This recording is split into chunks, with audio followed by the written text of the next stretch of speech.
কেউ কাউকে সহযোগিতা করবে না, এটাই হলো বাংলাদেশের বাস্তবতা। নির্বাচন না হলে দেশ গভীর থেকে গভীর সংকটে পড়বে, যেটার ভবিষ্যৎ কোন দিকে যাবে, এমনকি গৃহযুদ্ধের দিকে যেতে পারে। অনেক সশস্ত্র বাহিনীর সদস্য অপরাধের সাথে জড়িত হচ্ছে।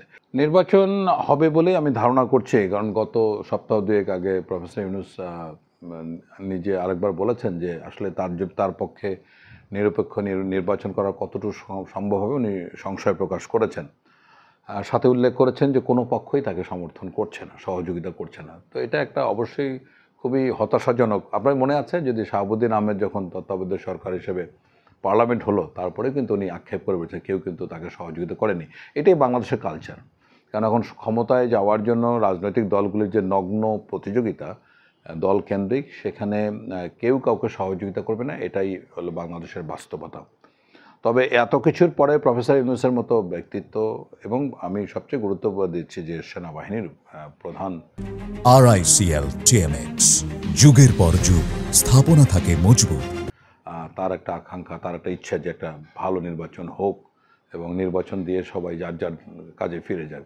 ওই এক চিলতে আশা বলতে ওইটুকু যে সরকার প্রধান প্রফেসর ইউনূস ব্যক্তিগতভাবে হয়তো বা চাচ্ছেন, এবং সশস্ত্র বাহিনী বা সেনাবাহিনী প্রধান এই নির্বাচন চাচ্ছেন। এই একটা জায়গা যদি চায় সেনাবাহিনী প্রধান বা সশস্ত্র বাহিনী যদি চায় নির্বাচন সুন্দর হবে, মানে সুন্দর বলছে ফেয়ার, ইনক্লুসিভের কথা আমি বলছি না, গ্রহণযোগ্যতা। এখন গ্রহণযোগ্যতার বিষয় অন্য, কিন্তু নির্বাচন ভোট কেন্দ্রে গণ্ডগোল, ব্যালট ছিনতাই, দিনের ভোট রাতে, এই বিষয়গুলো কিন্তু সশস্ত্র বাহিনী চাইলেই প্রতিরোধ করতে পারবে। তো সেদিক থেকে আমি নির্বাচনের ব্যাপারে আশাবাদী, কারণ নির্বাচন না হলে দেশ গভীর থেকে গভীর সংকটে পড়বে, যেটার ভবিষ্যৎ কোন দিকে যাবে, এমনকি গৃহযুদ্ধের দিকে যেতে পারে। সুতরাং এত বড় একটা আশঙ্কাকে সামনে নিয়ে আমি মনে হয় কোনো দেশের কোনো মানুষ সেদিকে সেরকম কিছু হোক এটা চাইবে না। তো এই জন্য নির্বাচনটা অনিবার্য হতে হবে। নির্বাচনটা সশস্ত্র বাহিনী চাইলে, সরকার চাইলে হবে, সুন্দর নির্বাচন হবে। এবং সর্বশেষ হচ্ছে যে সার্বিকভাবে দেশের কল্যাণের জন্য আইন শৃঙ্খলা পরিস্থিতি যে এই যে পরিণতি, আপনি খেয়াল করুন, এটা চাঁদাবাজি, হামলা, মামলা, ধর্ষণ, এই ধরনের একদম মাত্রাতিরিক্ত বেড়ে গেছে। স্বাধীনতার পরে এরকম কখনো হয়েছে বলে আমাদের জানা নেই। তো এর মাধ্যমে একটা জিনিসে আমি বারবার বলেছিলাম যে সশস্ত্র বাহিনীকে ম্যাজিস্ট্রেসি পাওয়ার দেওয়া হয়েছে এবং 2 মাস করে বাড়ানো হচ্ছে, কিন্তু সশস্ত্র বাহিনীর প্রয়োগটা এখনও শতভাগ হচ্ছে না। এটাকে আরও যদি শতভাগ, আমি বারবার বলেছি যে প্রত্যেকটা উপজেলায় যদি সশস্ত্র বাহিনীর ডিট্যাচমেন্ট থাকে এবং যত কর্মকাণ্ড আছে, টেন্ডার থেকে শুরু করে চাঁদাবাজি থেকে শুরু করে আপনার পরিবহন ক্ষেত্রে কি হচ্ছে, শাকসবজি মানে ঢাকায় পাঠানোর ক্ষেত্রে কি হচ্ছে, তারপরে মামলা কি হচ্ছে, কোনটা মামলা হচ্ছে, কোথায় জমি জবরদখল হচ্ছে, থানায় কটা মামলা হচ্ছে, ইওনো সাহেব কোন কাজ কাকে দিচ্ছেন, সব কিছু যদি নজরদারির মধ্যে নিয়ে আসে যে তাদের নলেজ ছাড়া কোনো কিছু হবে না, এতটুকু করলে কিন্তু 7 দিনের মধ্যে দেশের পরিস্থিতি একেবারেই আকাশ পাতাল মানে তফাৎ হয়ে যেত এবং দেশের পরিস্থিতি খুবই উন্নত হতো। কিন্তু আমি জানি না কেন, আমি ব্যক্তিগতভাবে এটা নিয়ে আমাদের দল থেকে আমরা প্রেস ব্রিফিং করেছিলাম।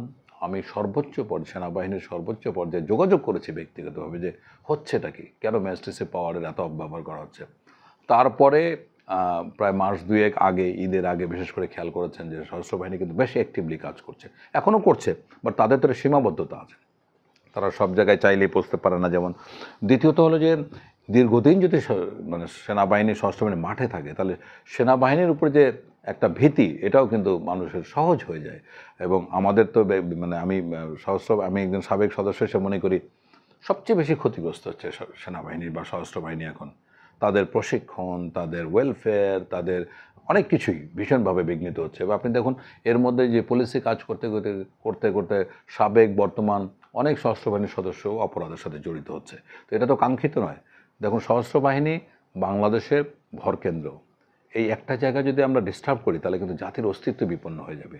আপনার প্রত্যেকটা সময় বাংলাদেশের সেনাবাহিনী বা সশস্ত্র বাহিনী 90-এর পর থেকে যে ভূমিকা পালন করেছে গণতন্ত্র উত্তরণের জন্য, এটা পৃথিবীতে কোনো সেনাবাহিনীকে আমরা এখন দেখিনি। সো এটা কিন্তু একটা বিরল ঘটনা, আপনি এই কৃতিত্ব আমাদের তাদের দিতেই হবে। এর মধ্যে কতবার ক্ষমতা নেওয়ার সুযোগ আসছিল, কিন্তু সেনাবাহিনী তো ক্ষমতা নেয়নি।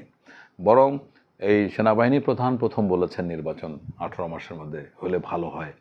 তো কোনো রাজনৈতিক দল যখন বলেনি তখন কিন্তু সেনাবাহিনী বলেছে, এবং অদ্যাবধি সেনাবাহিনী প্রধান থেকে অন্যান্য বাহিনী প্রধানরা বলে যাচ্ছেন যে খুব তাড়াতাড়ি নির্বাচন হোক, আমরা আমাদের ব্যারাকে ফিরে যেতে চাই। তো আমার মনে হয় যে এটা সম্ভব। এখন একটু ওই যে সমন্বয়ের দরকার আইনশৃঙ্খলা পরিস্থিতির ক্ষেত্রে, যদি ম্যাজিস্ট্রেসি পাওয়ারের পূর্ণ ব্যবহার করে, যদি রাজনৈতিক দলগুলি সংযম দেখায়। আমাদের রাজনৈতিক দলগুলি কিন্তু খুবই অসহিষ্ণু আচরণ করলো। মানে কোনো দল ওই যে যে যে রাজহাঁস সোনার ডিম পারতো, এই সোনার ডিম পাড়া সেই রাজহাঁস কিন্তু অলরেডি জবাই হয়ে গেছে। তো সামনে পরিস্থিতি কিন্তু আমি ব্যক্তিগত মনে করি এককভাবে কোনো দল সামনে সরকার গঠন করতে পারবে না।